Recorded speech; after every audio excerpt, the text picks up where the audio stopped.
Bom dia, bom dia. Vamos seguir com o nosso estudo da carta de Paulo aos Romanos. Hoje vamos conversar sobre o capítulo 14, hoje dia 29 de junho de 2025. Vamos conversar um pouco sobre essa ideia paulina que ele nos traz aqui na sua carta aos Romanos. Uma carta, o capítulo 14 é um capítulo pequeno, dá para a gente trabalhá-lo como um todo hoje e conversar um pouco sobre a ideia que esse capítulo nos traz. Resumidamente, Paulo dizendo que cada um deve viver a sua vida. Resumidamente, é Paulo nos dizendo que cada um de nós tem a sua liberdade de escolha. Resumidamente, é Paulo nos dizendo que cada um constrói a sua própria história de vida. É Paulo nos dizendo que temos a liberdade religiosa, a liberdade de escolha. É aquilo que os benfeitores espirituais chamam de lei de liberdade. A liberdade de pensamento, a liberdade de consciência, a liberdade de escolha, mas juntamente com isso, a responsabilidade pela nossa liberdade. Quanto mais se tem a liberdade, mais se tem também a responsabilidade em função da própria liberdade. Então vamos conversar aqui sobre isso. Peço desculpas aqui pelos entrecortes da tosse. Já faz um tempo aí que eu estou tentando me recuperar de um resfriado e essa tosse permanece, a rouquidão também, mas vamos tricotando, vamos conversando sobre essa carta, esse capítulo 14. Paulo diz assim, eu lerei o tópico, depois nós conversaremos sobre ele. Acolhei ao que é débil na fé, não porém para discutir opiniões. Um crê que tudo pode comer, mas o débil come legumes. Quem come não despreze o que não come. E o que não come, não julgue o que come, porque Deus o acolheu. Quem és tu que julgas o servo alheio? Para o seu próprio Senhor está em pé ou cair, mas para estar em pé, porque o Senhor é poderoso que o sustenta. Um faz entre dia e dia diferença, outro julga iguais todos os dias. Cada um tenha opinião bem definida em sua própria mente. Quem distingue entre dia e dia, para o Senhor o faz. E quem come, para o Senhor come, porque dá graças a Deus. E quem não come, para o Senhor não come, e dá graças a Deus. Porque nenhum de nós vive para si mesmo, nem morre para si mesmo. Porque se vivemos para o Senhor, morremos também para o Senhor. Quer, pois, vivamos ou morramos, somos do Senhor. Foi precisamente para esse fim que Cristo morreu e ressurgiu, para ser Senhor também dos mortos como de vivos. Tu, porém, por que julgas teu irmão? E tu, por que desprezas o teu? Pois todos comparecemos perante o tribunal de Deus, como está escrito. Por minha vida, diz o Senhor, diante de mim se dobrará todo aquele joelho e toda língua dará louvores. Isso está lá no profeta Isaías. Então, esse trecho de Paulo é interessante. É muito interessante porque ele usou muito, lógico, estou olhando aqui os comentários, ele usou muito os costumes da época, lógico. Ele escrevia para o povo romano, sendo ele um cristão, mas de origem judaica, escrevia para um povo romano, cuja maior parte era de origem gentílica, e também alguns eram judeus. Então ele vem aqui nos costumes da época. Quais eram os costumes da época? Alimentos puros, alimentos impuros. Por exemplo, para os judeus, havia alimentos que, segundo a lei mosaica, não podiam ser comidos. Carne de porco, frutos do mar, derivados de leite e derivados de carne simultaneamente. Então a lei mosaica estabelecia estruturas externas, costumes externos.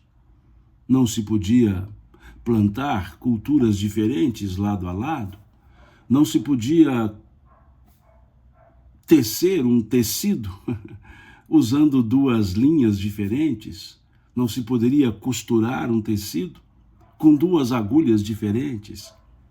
Essas não eram proibições judaicas, eram proibições que, à época de Paulo, efervesciam. Era isso que Paulo chamava de obras da lei. Quando Paulo dizia que as obras não salvam ou não salvavam, é porque ele se referia a esse tipo de obra, não era a obra caritativa.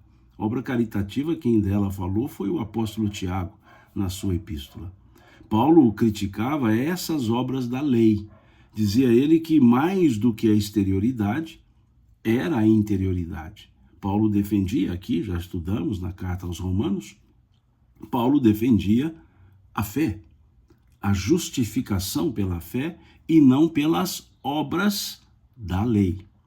Obras da lei, algumas delas são essas. E aqui ele fala também do respeitar os dias.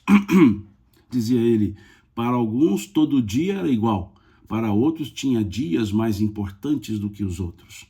Também uma alusão à lei judaica, que pedia e pede para se resguardar o dia de sábado, que é aquela ideia do sétimo dia, lá da parábola da criação, em que Deus teria descansado. Durante 6 dias, Deus constrói as suas obras e no sétimo dia ele descansa. Baseado nisso, a estrutura judaica diz que deve-se guardar o dia de sábado. E Jesus foi muito criticado por algumas atitudes nos dias de sábados que não eram permitidas. Quando ele cura um homem em um dia de sábado, ele é repreendido, porque no dia de sábado não se podia fazer esforços. E curar uma pessoa era um esforço. E ainda mais pedir para essa pessoa sair andando e carregando o seu leito, carregando o seu catre. E ele foi, de certa forma, criticado por isso. Foi quando ele disse que o sábado foi feito por causa do homem, e não o homem por causa do sábado. Então Paulo aqui, quando ele diz que para alguns o dia é dia, versículo 5, ele diz, um faz diferença entre dia e dia, outro julga iguais todos os dias. Ele está fazendo alusão a essa característica. E por que ele traz esses aspectos? Porque ali Paulo trazia um novo conceito existencial, tentando nos mostrar que a ideia trazida pelo Cristo não se edificava sobre costumes, que a mensagem trazida pelo Cristo não se fundamentava em exterioridades. Então Paulo tenta mostrar na convivência entre judeus cristãos, gentios cristãos, que houvesse um respeito entre eles. Que se um queria guardar um dia, o outro não queria, que se respeitasse aquele que guardava o dia e que se respeitasse aquele que não guardava o dia. que se um não comesse certos alimentos por ritos de regras e outros comessem, que uns e outros se respeitassem nessas suas escolhas. Paulo, ele não criticou ele não criticou a regra externa aqui. Ele faz uma observação ao respeito que deve existir. Aqui a Denise diz, o mesmo se deu com a circuncisão, não é isso? Sim, nós conversamos sobre isso quando estudamos capítulos anteriores de Paulo tentar mostrar que aos gentios não caberia a circuncisão. Agora, se os judeus quisessem se circuncidar, que ficassem circuncisos. Mas que, mais do que a circuncisão, era a fé no Cristo. Então ele dizia que a circuncisão, ela era uma obra da lei, embora vinda antes de ser da lei, porque ela vem com Abraão. Mas ela era uma obra que não poderia ser imposta aos que não eram judeus. Ali havia uma discussão. A igreja de Jerusalém, a eclesia de Jerusalém, entendia que a mensagem do Cristo, o evangelho, era para aqueles circuncisos, era para os judeus. Ao passo que Paulo entendia que a mensagem do Cristo era universal, era para todos. Então, ele discutiu sobre a circuncisão. E aqui, digamos que superada essa questão, ele vem trabalhar com o respeito às pessoas. Aqui, logo no primeiro versículo, Paulo diz, acolhei ao que é débil na fé, porém, para discutir opiniões. Tragamos isso para o nosso momento presente. Ali se discutia se guardava o sábado, se não guardava o sábado, se podia comer certos alimentos, se não podia. Tragamos para o dia presente. Observemos esse versículo primeiro com o olhar dos dias de hoje. Acolhei ao que é débil na fé, não, porém, para discutir opiniões. Quando eu vejo, aliás, recebo muitos vídeos, agora há pouco eu recebi um, falando de religião. E quase que, invariavelmente, é um criticando a conduta alheia. É um criticando a religião alheia. Dentro da mesma religião, as críticas, por meio de correntes religiosas diferentes, dentro de uma mesma religião, correntes de pensamento. Todos sabem, sou espírita. No meio espírita, vejo as correntes conservadoras, progressistas, aqueles que dizem que espiritismo é religião, aqueles que dizem que espiritismo não é religião, fazendo aquilo que o Cristo havia pedido que não se fizesse. Dizia ele, ou disse ele, fuja do fermento dos fariseus. Dizia ele, fuja daquilo que se avoluma, mas não dá consistência. O fermento, ele não aumenta a massa, ele dá volume, mas ele não aumenta a consistência. Discussões são sempre volumosas, mas quase sempre inconsistentes. Por isso Jesus dizer, fuja do fermento dos fariseus. Agora há pouco, coisas de minutos, até atrasei-me um pouco para entrar na live, porque estava assistindo a esse vídeo que me enviaram, uma preocupação exacerbada com relação ao censo religioso de 2022, que apontou decréscimos em algumas religiões e apontou crescimento em outras. E no meio espírita houve um decréscimo para aqueles que entendem o espiritismo como religião, E as pessoas ficam preocupadas com isso. E o vídeo que eu recebi hoje falava que os centros espíritas precisam se modernizar, que precisa ter ações de marketing digitais, ou marketing digital, porque os jovens não vão à casa espírita, e assim, uma série de coisas. E buscando causas em cima de pessoas, ou seja, culpados. Nós temos que ponderar que nenhuma pessoa vai pensar obrigatoriamente igual à outra. E nesse vídeo que eu recebi tinha um debate, dizendo que a culpa era X, outro dizia que a culpa era Y. Uns diziam que, de fato, as religiões são retrógradas, outros diziam que não, que as religiões são progressistas. E no final do vídeo, os que diziam que as religiões eram progressistas mantiveram suas opiniões. Os que diziam que as religiões eram retrógradas mantiveram suas opiniões. Terminaram do jeito que começaram, porém com ânimos acirrados. Isso é discussão. É diferente de diálogo.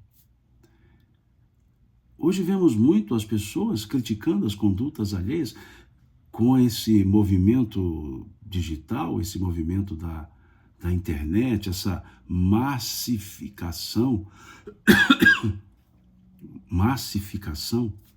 da comunicação e da liberdade de acesso às redes sociais.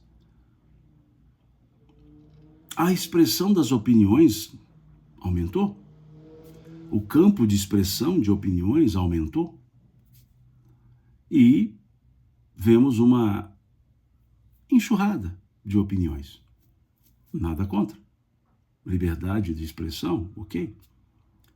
Mas muitas opiniões sem embasamento. Simplesmente sustentadas no eu acho que é assim. E quando sustentamos no eu acho que é assim, a opinião é pessoal. É o ângulo de visão pessoal, que não necessariamente está correto ou está errado. É a forma perceptiva, é a subjetividade. E essas opiniões, muitas vezes, acabam sendo julgamentos.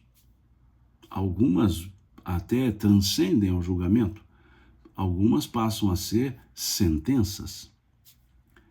Nem se julga, já se aplica a sentença. E surgem esses debates infrutíferos. Surgem essas opiniões que continuam no mundo das opiniões.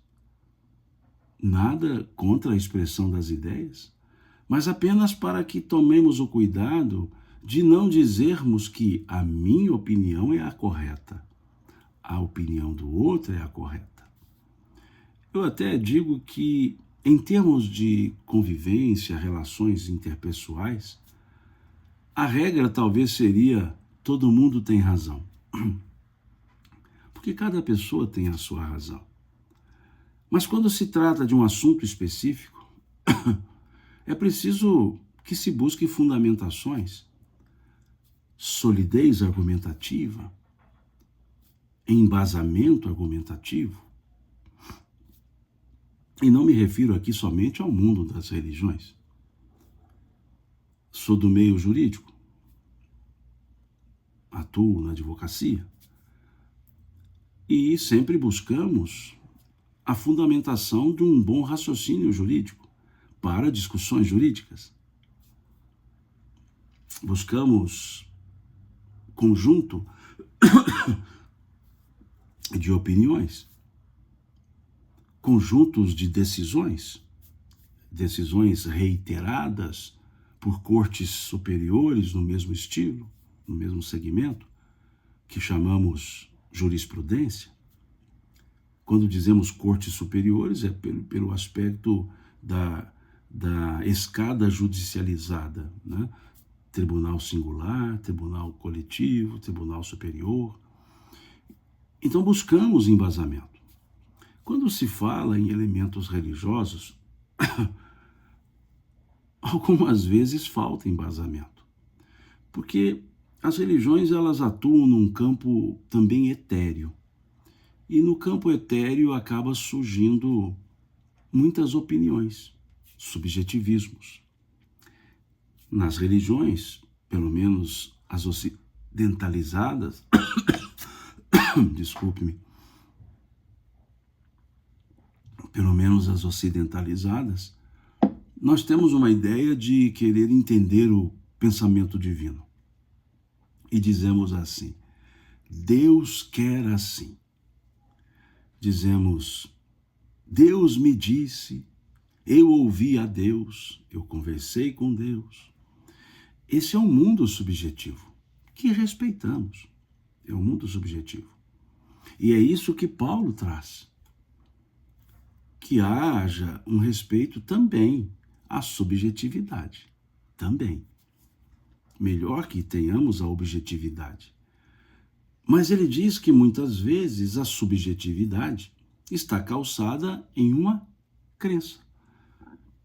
E que se aplica àqueles que professam aquela crença.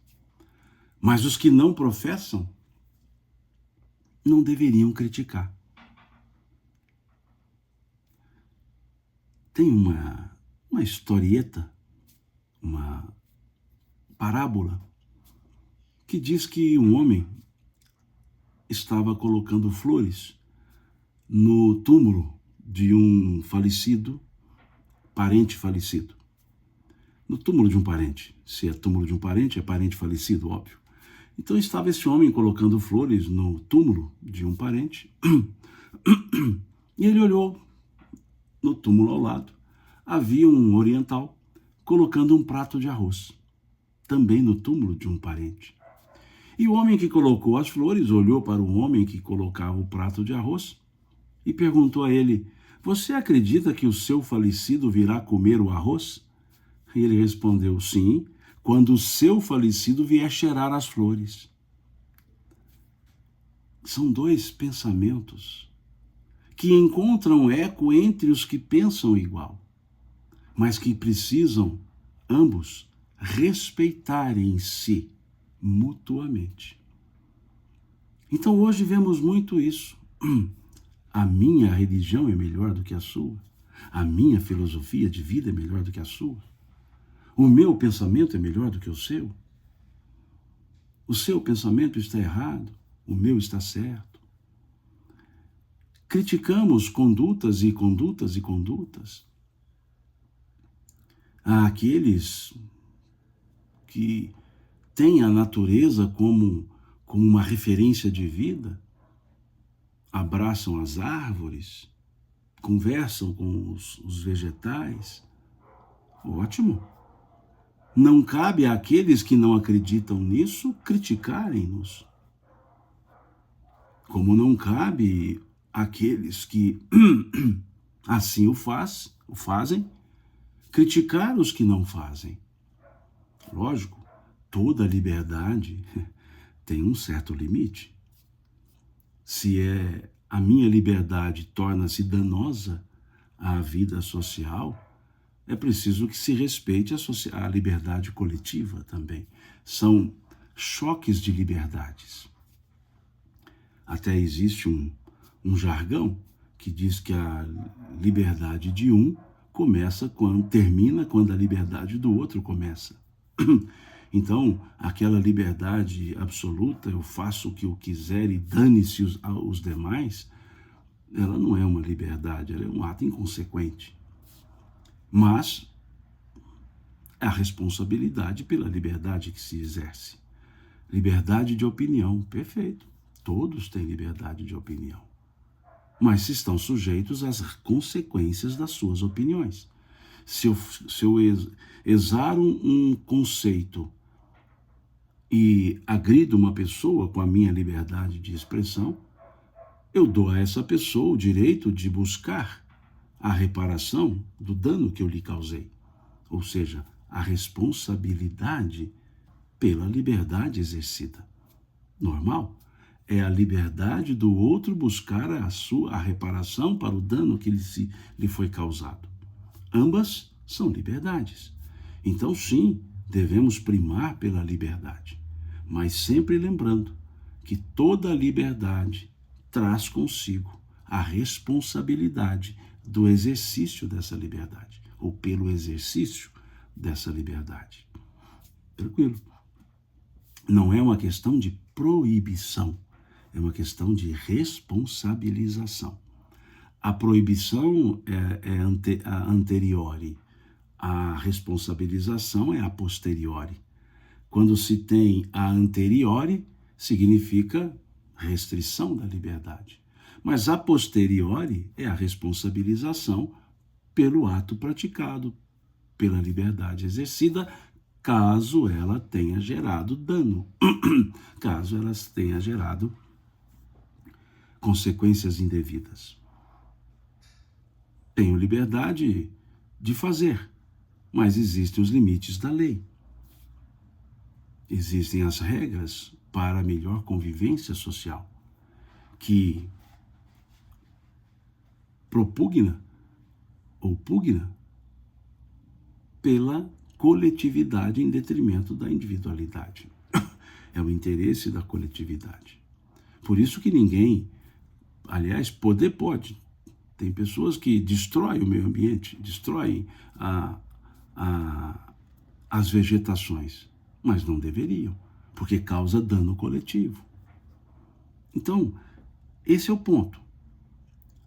Agora, no campo do exercício da fé, por que a crítica se a fé difere da minha? Desde que não seja danosa, desde que não seja aquele ato que possa machucar, prejudicar pessoas. E é isso que Paulo está dizendo. E no versículo 12, tem uma frase dele que eu sempre gosto de trazê-la em minhas observações, que ele diz: assim, pois, cada um de nós dará contas de si mesmo a Deus.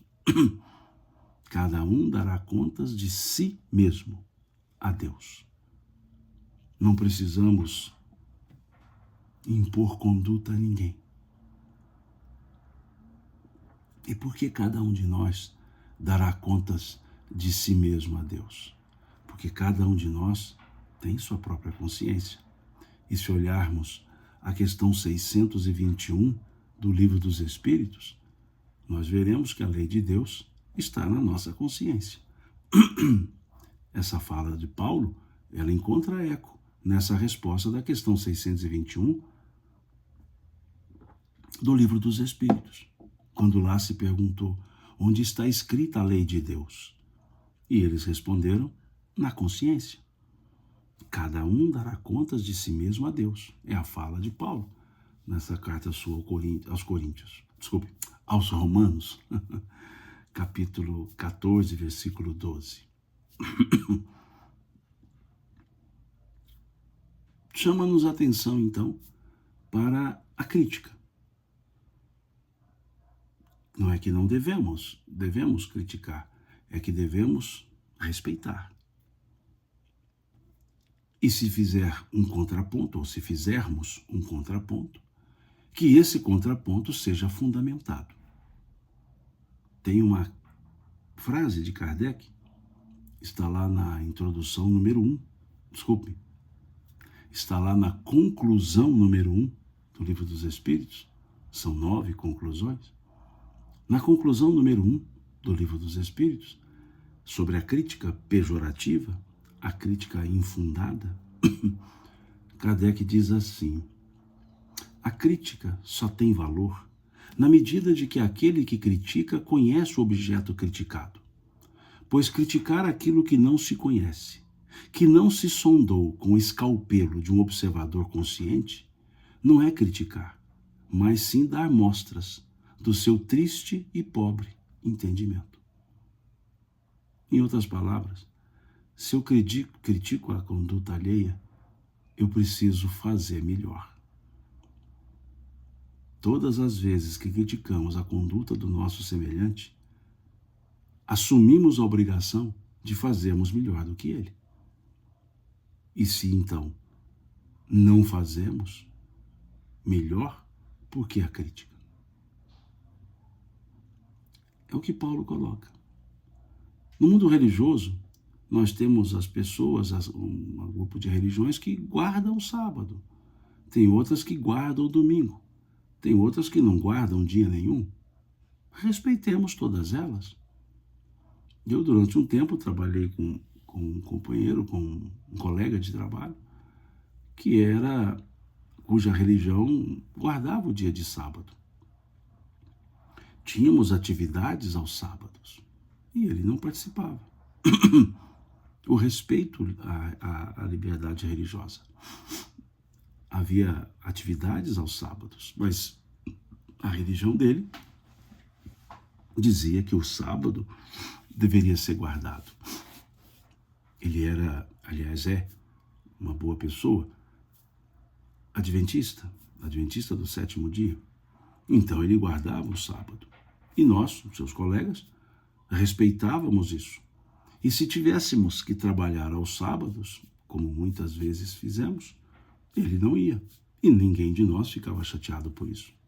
Mas se precisasse ir aos domingos, ele iria. Porque para ele, para a sua religião, o sábado era o dia da guarda. Ou o dia de guarda. Isso é um respeito. Então, não precisamos entrar em contendas por questões de entendimento religioso. Aqui, Guilherme Simeone pergunta: o que seria viver e morrer para o Senhor? Seria o mesmo sentido? Boa pergunta, Guilherme. É uma fala de Paulo que está aqui, que é o versículo 8º, que ele diz: porque se vivemos, para o Senhor vivemos. Se morremos, para o Senhor morremos. Aqui ele faz uma alusão, Guilherme, logo em seguida, ele diz: foi precisamente para esse fim que Cristo morreu e ressurgiu, para ser também Senhor dos mortos e dos vivos. Aqui é Paulo dizendo da continuidade da vida, dizendo da morte do Cristo, porque para Paulo a morte do Cristo tem sentido, tem significado, porque ele ressurgiu da morte. Se tivesse morrido e não reaparecido, a morte não teria o significado. Então Paulo entendia que o significado da morte de Jesus estava no ressurgimento de Jesus, que o termo dos evangelhos chama de ressurreição. E tanto há uma fala de Paulo que, em outras palavras, ele diz que se Jesus não houvesse ressurgido, em vão seria a sua pregação, vã seria a sua doutrina. Por que isso? Porque Jesus dizia que a vida continuava. Ele disse: meu reino não é deste mundo. Se ele dizia que a vida continuava e morreu e não reapareceu, a sua fala era retórica. Mas como ele morreu e reapareceu, ele provou que a vida continuava. Então Jesus passou a ser Senhor dos vivos, Senhor dos mortos. Quando Paulo até diz, quando ele usa esse termo, Simeone, quando ele usa esse termo Senhor dos mortos, ele diz assim: Senhor dos mortos, mortos segundo a carne. Porque ele tenta mostrar que a vida continua, que somos seres vivos, imortais. Então, por isso ele trabalhar, que é Senhor, do que vivemos para Deus e morremos para Deus, ou seja, que aquela morte material, corporal, a morte da carne, como diz o apóstolo, ela é apenas uma transição de um mundo para o outro.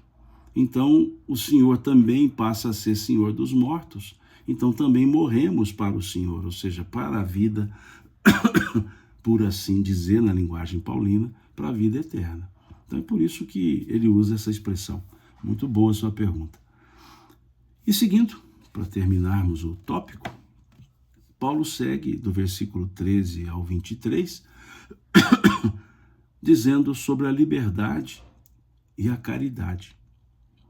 Diz ele: não julguemos mais uns aos outros. Pelo contrário, tomai o propósito de não pôr tropeço ou escândalo ao vosso irmão.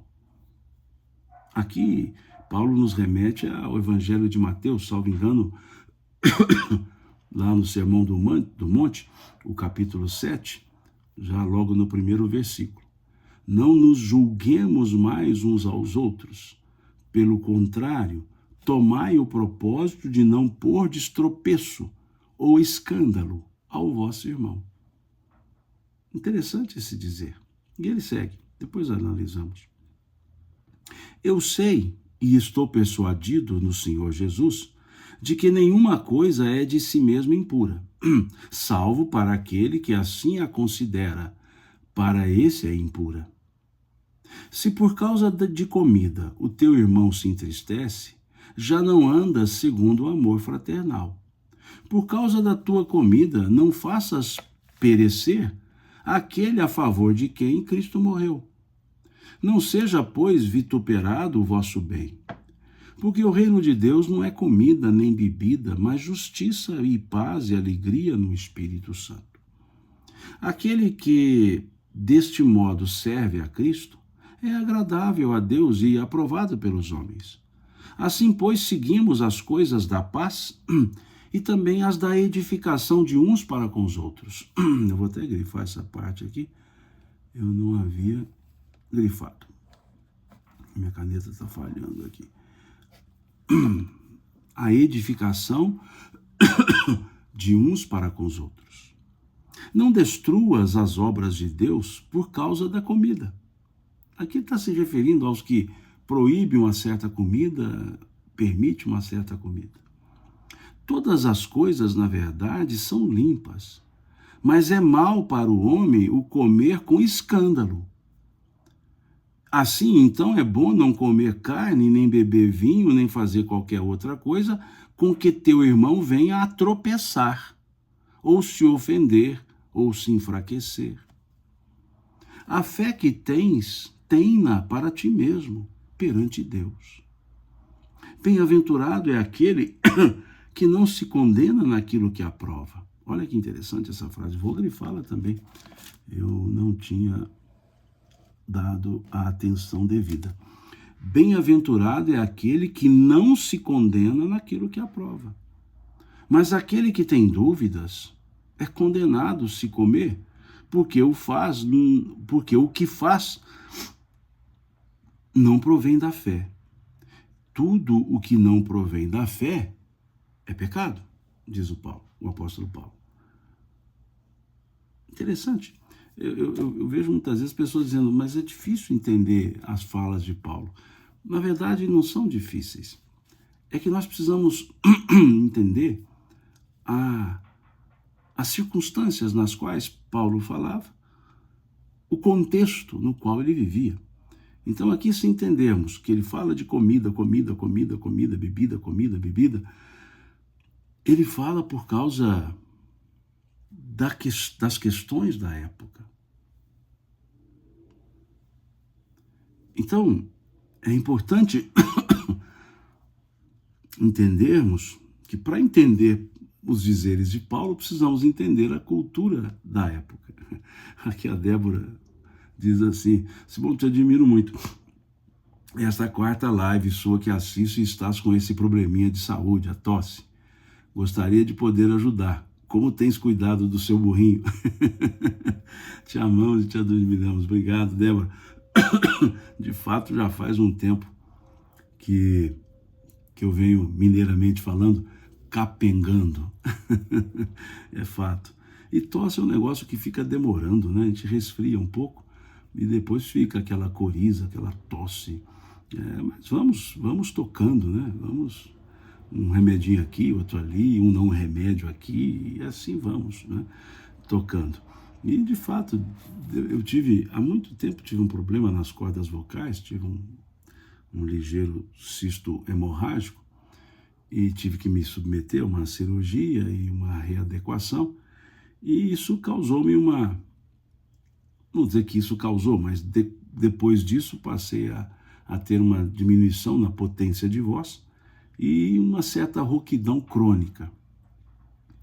E admito uma certa dificuldade em falar, porque é como se minha garganta sempre se irritasse à medida que eu falo, ou que eu falasse. Então, fica esse conjunto. E agora, nessa época do ano, a minha região onde eu resido, é um inverno muito seco. A umidade do ar cai muito. E aí vem esses problemas todos, né, em conjunto. Mas, como você bem diz, né, o burrinho aqui não está lá essas coisas, né? A idade vai pesando um pouco, né? Mas estamos indo. Eu aceito as sugestões, já vi aqui sugestões de chás e etc. Eu tomo todos, tranquilo. Mas voltando então, depois desse comentário carinhoso da Débora, aqui Paulo, ele insiste na ideia de evitarmos a crítica pejorativa. É como se dissesse, olha, se para você não se deve comer carne, então que você não coma, mas não critique o outro que come. Para você que come carne, não critique o outro que não come. É simples a ideia paulina. Ele fala, não seja aqui, bem-aventurado aquele que não se condena naquilo que aprova. Então, não há por que nós digladiarmos por opções. Se a pessoa é carnívora, a outra é vegetariana, convivam. Um segue a sua ideia de comer carne, o outro segue a sua ideia de não comer carne. E se dividirem a mesma mesa, que um coma carne, o outro coma o vegetal, e daí? Cada um segue a sua ideia. Não há por que fazer apologias, né? Opa, me sugeri um xarope aqui, obrigado, vou querer sim. É importante nós pensarmos nisso. Eu me lembro, certa vez, uma pessoa fez uma pergunta a um palestrante sobre a questão da carne, e o palestrante disse, né, que ele, particularmente, comia carne. E outros se escandalizaram com isso, né? Não sei também por que da pergunta, porque veio a resposta, mas o que nos interessa? O comportamento, o gosto de A, de B, de C. Eu sei que alguns trazem questões ecológicas, eu não vou entrar nesse meandro. Questões ecológicas, questões de respeito aos animais, tudo isso eu entendo. Mas o que eu quero trabalhar não é isso. É a gente perceber que, embora não sejamos ilhas, estamos sempre precisando uns dos outros, mas é preciso que haja o respeito. É preciso que haja o respeito. Haja o respeito, e muitas vezes religiões trazem ritos que outros discordam, mas são ritos religiosos. Aqueles que comungam daquela religião, para eles, aquele rito faz diferença. Para os que não comungam, o rito não faz diferença. Então é importante nós olharmos com a lente dos outros aquilo que os outros fazem. A nossa lente deve ser usada para olhar o que nós fazemos. Mas para olhar o comportamento alheio, usemos a lente do outro. A lente daquele que comporta, para entender o seu próprio comportamento. É isso que Paulo está falando.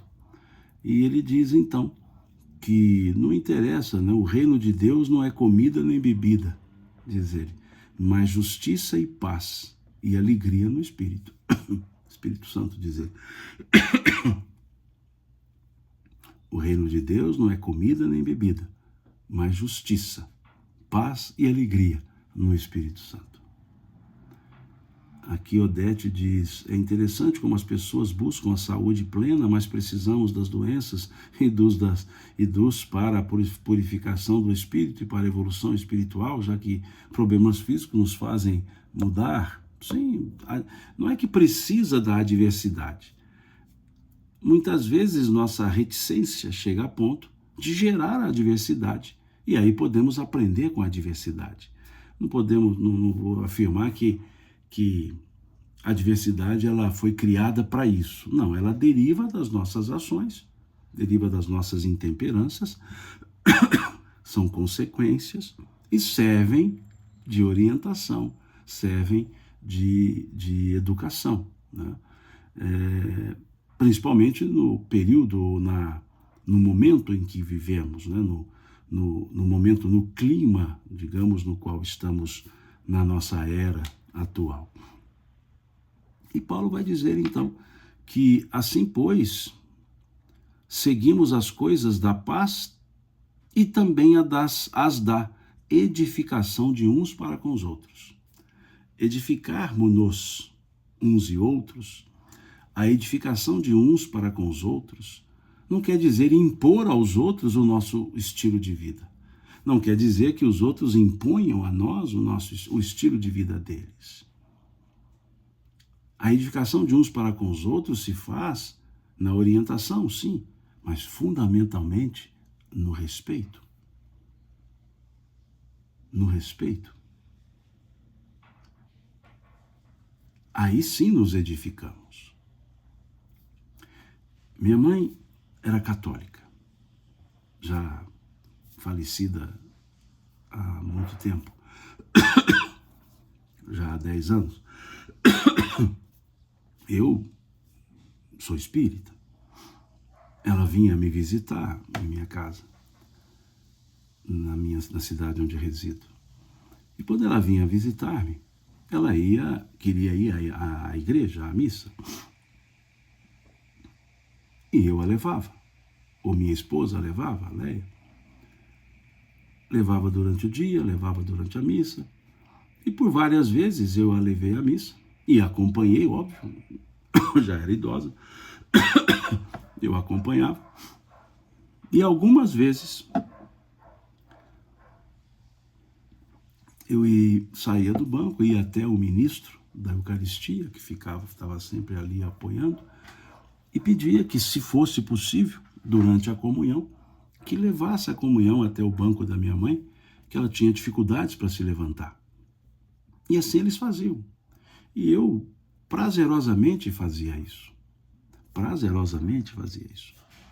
Não é porque eu comungo de um pensamento diferente do que minha mãe comungava em termos de filosofia existencial, em termos religiosos, que eu não incentivaria a ela a seguir com a religião dela. Recentemente, uma pessoa trocou mensagem comigo no Instagram, falando de uma certa dificuldade, porque ela era espírita, a filha era espírita e o genro era evangélico. E ela estava preocupada e me pediu que passasse para ela uma fala, um vídeo onde eu falava do exercício da mediunidade, citei lá o capítulo 11 do Livro Números, que mostrava que aquela proibição do Levítico 20, do Deuteronômio 18, havia sido mitigada pelo Números 11, né? Ou seja, não era uma proibição. E ela queria que eu passasse porque ela queria mostrar para o genro. Mostrar, ela disse assim. E eu imaginei que era para o genro. Então eu disse que não havia por que criar dissensões por causa de diferenças religiosas. E aí ela me informou que a preocupação dela é porque a filha estava questionando a própria doutrina espírita, porque ela foi criada na doutrina espírita, depois do casamento, depois da convivência, ela estava dando mais atenção às questões do pensamento evangélico.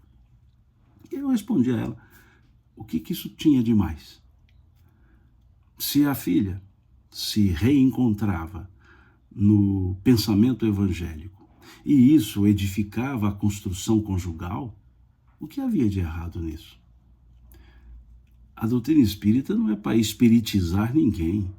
Se ela foi criada no berço espírita, se desde o berço vai a evangelização e depois optou em seguir um outro pensamento religioso que lhe fez sentido e que gerou harmonia conjugal, o que há de mais nisso?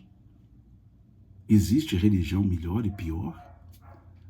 Dizia Dalai Lama que a religião boa é aquela que forma a pessoa de bem. E o que nós vemos é que todas elas propagam a ideia de formar as pessoas de bem, de formar pessoas de bom caráter. Então, para mim não há diferença. Não há diferença nenhuma. Né? Tenho familiares que iam comigo, que estudavam comigo no meio espírita, que frequentavam, e hoje são evangélicos ardorosos, e eu acho ótimo. Por quê? Porque são pessoas que transformaram-se a partir de um pensamento religioso que para elas foi um encontro do anseio com a resposta.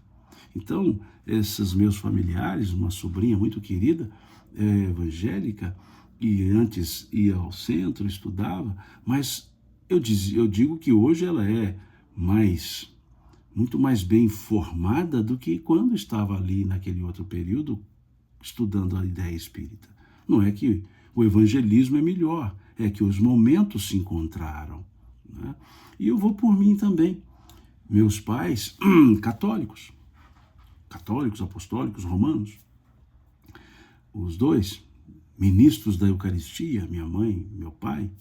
Meu pai era vicentino, minha mãe era presidente do apostolado da oração, meu pai da congregação, minha mãe, né, da presidente do apostolado da oração, meu pai congregado mariano, vicentino também. Minha mãe cuidava das filhas de Maria, minha mãe cuidava das obras das vocações sacerdotais, a OVC, e meus avós,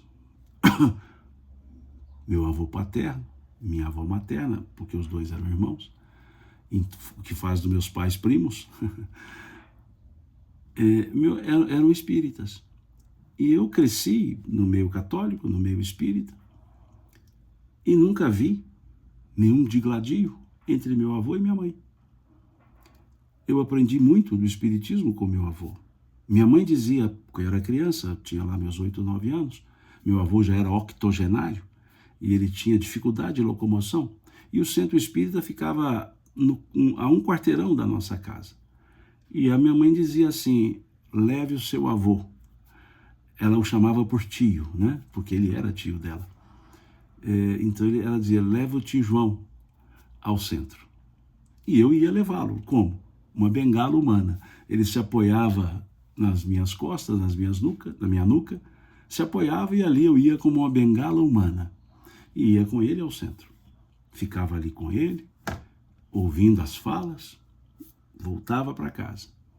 Minha mãe dizia, vá para a aula de catecismo, vá ser coroinha. E assim fiz também. Meu avô ia para a casa dos meus pais, eles moravam de frente, ele ia para a casa dos meus pais para ouvir os discos compactos, LPs, que tinha falas do Chico. O Chico gravava discos com leituras. Então ele ia para casa, porque na casa dele não tinha, os novos talvez não vão saber o que é, não tinha a radiola, a vitrola, né? Aquela radiola que era rádio e toca-disco. Então ele ia para casa.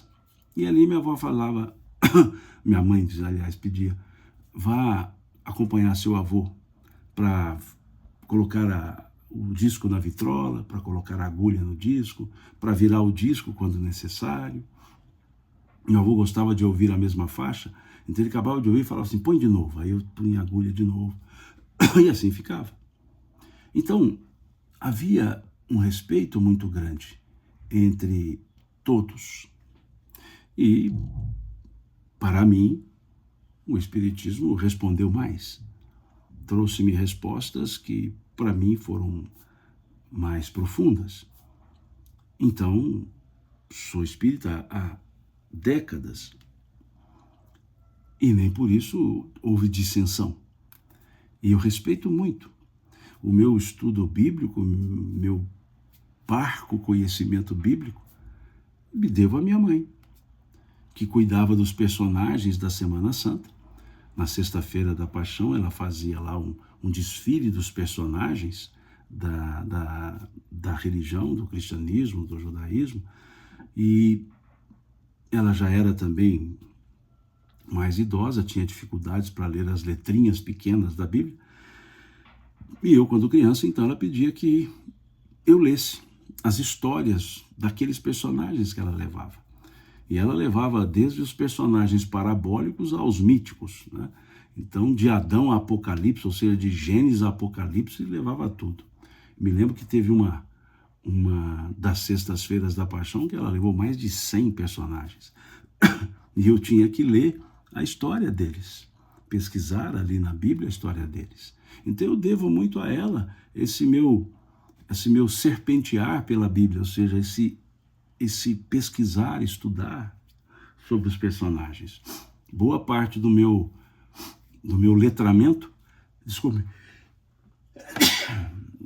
eu estou um pouco resfriado, aliás, muito. Boa parte do meu letramento se fez nesse conjunto de estudos bíblicos, né, de lendo para minha mãe esses estudos. Então, veja, por que criticar? Nunca, nunca. Né? Tenho excelentes amigos de diversas religiões e temos bons diálogos, sem nenhum querer transformar o outro. Isso é que é importante.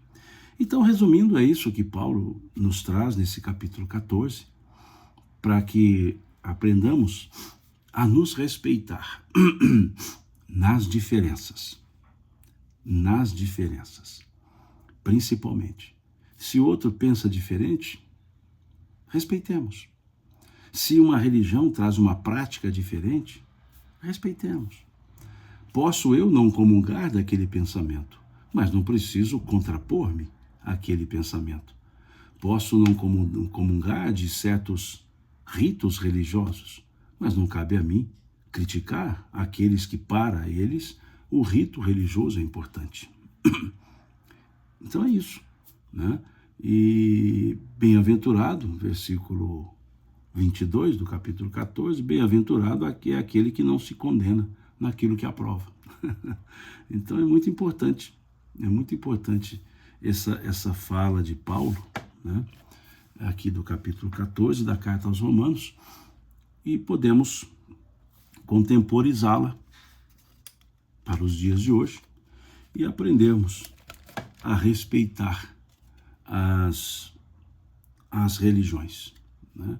E aprendamos a respeitar muito as religiões e os religiosos, principalmente quando pensam de maneira diferente.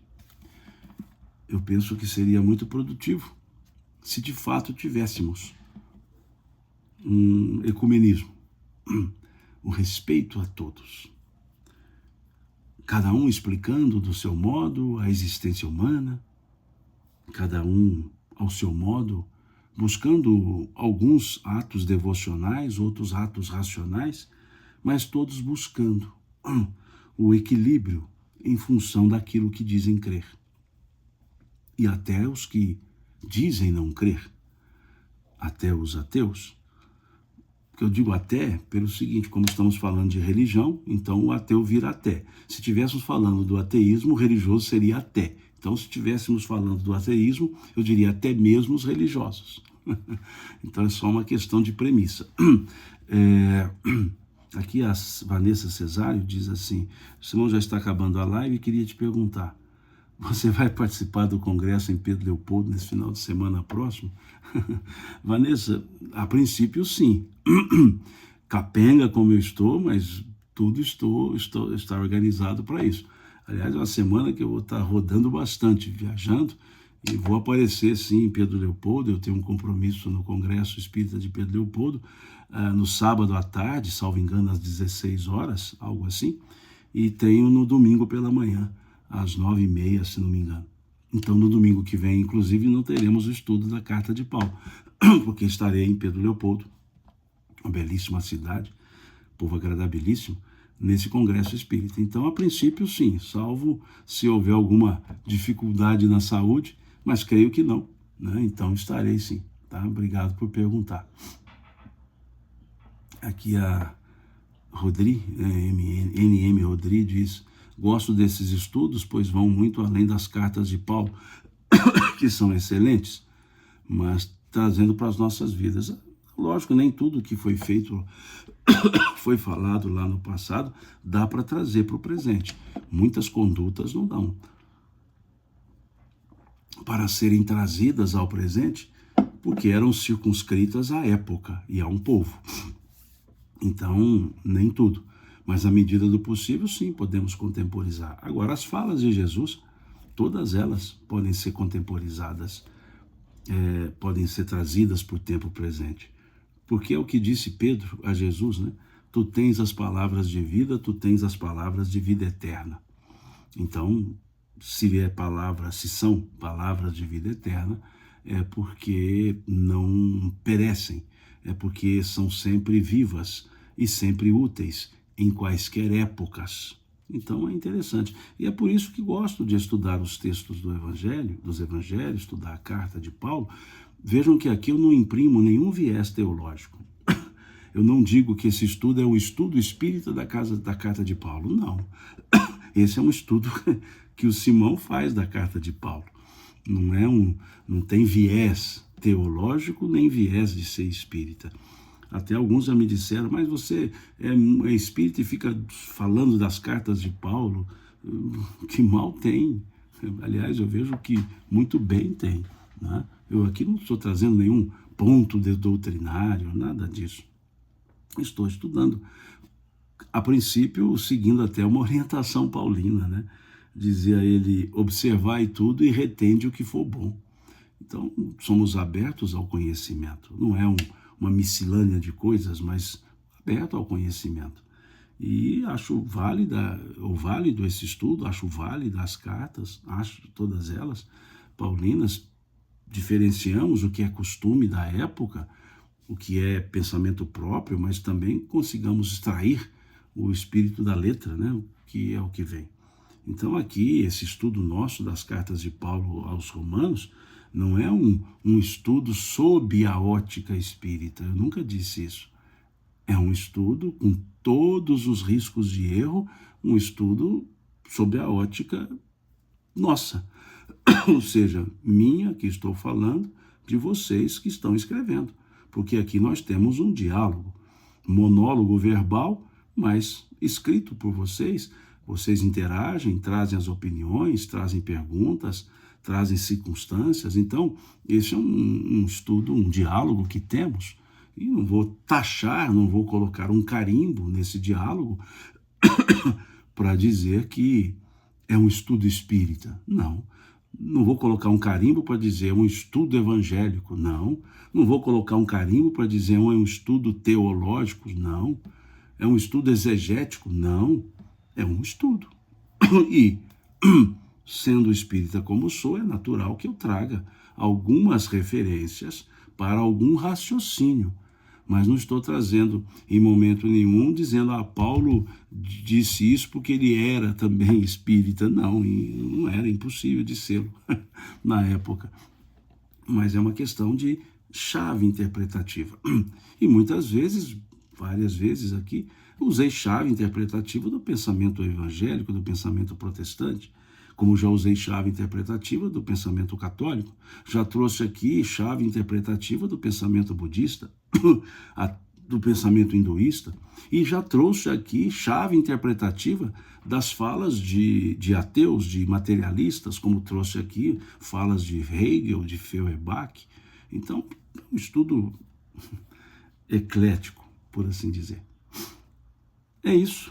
Muito obrigado a vocês pelo acompanhamento desse estudo, né? Muito obrigado pela paciência de vocês em acompanhar. Desculpe pela dificuldade hoje da fala, das tosses e pela minha limitação também de raciocínio. Muito obrigado por isso. Como eu sempre agradeço na nossa moda mineira, Deus lhes pague. Deus lhes pague pela paciência, Deus lhes pague pela atenção e nos encontraremos no próximo estudo, não no próximo domingo, porque no próximo domingo estou agendado para estar lá em Pedro Leopoldo, no Congresso Espírita de Pedro Leopoldo, sábado e domingo que vem, né? Os dois no próximo final de semana. Então, muito obrigado, Fiquem com Deus, um ótimo domingo para todos vocês, uma ótima semana para todos vocês. Sejamos todos abençoados. Fiquem com Deus. Deus lhes pague.